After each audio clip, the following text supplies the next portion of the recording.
আজকে আপনাদের দেখাবো।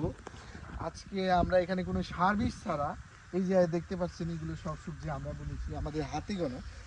আমরা এখানে যত রকমের সবজি রয়েছে আমরা কিছু মানুষ নিয়ে এবং আমরা নিজেরা মিলে আমাদের বাড়ির আমার আব্বু আম্মু সবাই একসাথে এখানে আমরা এখানে মূলা বুনেছি। এখানে দেখতে পাচ্ছেন এই শসপাতা রয়েছে, কিছু শসপাতা বুনেছি। এদিক দিয়ে আরও সবজি রয়েছে। এই যে দেখতে পাচ্ছেন পেঁয়াজ। ইন্ডিয়ার দাদা বাবুরা এই যে এখানে আসো, এই যে ইন্ডিয়ার দাদা বাবুরা দিচ্ছে না তাই কি হচ্ছে? আমাদের তো কোনো অভাব নেই, আমরা বাংলাদেশি মানুষ। দেখতে পাচ্ছেন কত পেঁয়াজের অভাব নাই। এখন অনেক কিছু রয়েছে। এই যে এখান দিয়ে মাশাআল্লাহ, এই যে এখান দিয়ে আসো, এই যে এখান দিয়ে উলকচু কয় এটাকে, হ্যাঁ উলকচু গাছও রয়েছে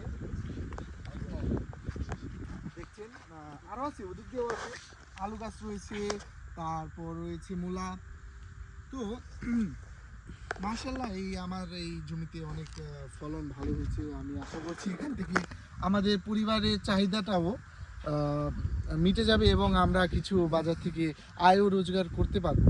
তো এই ভিডিও করার কারণটা হলো যে অনেক যুব সমাজ আছে, এখনকার যুবকেরা অনেক মাদকাসক্ত হয়ে যায়, বেকারত্বে ভুগে।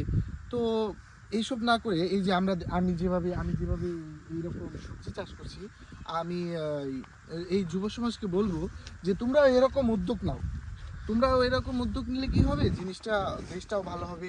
আমাদের ইন্ডিয়া বলো, অন্য দেশ বলো, এইসব দেশ থেকে আমাদের বাণিজ্য আমরা ওখান থেকে আনবো কেন? আমরা তো নিজেরাই, আমাদের এখানে কত জমি রয়েছে। বাংলাদেশ আলহামদুলিল্লাহ, বাংলাদেশ এখন বাংলাদেশের জমি অনেক উর্বর।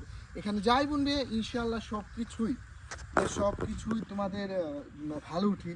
তো আমি যুব সমাজের কাছে একটা জিনিসই বলতে চাই যে তোমরা বাজার থেকে এই সবজি না কিনে তোমরা তোমাদের এই জমিতে সবজি চাষ করে তোমরা কিছু টাকা আয়ও করো এবং তোমাদের পরিবারের চাহিদাটা মেটাও। এই জন্য আমি এই ভিডিওটা করেছি।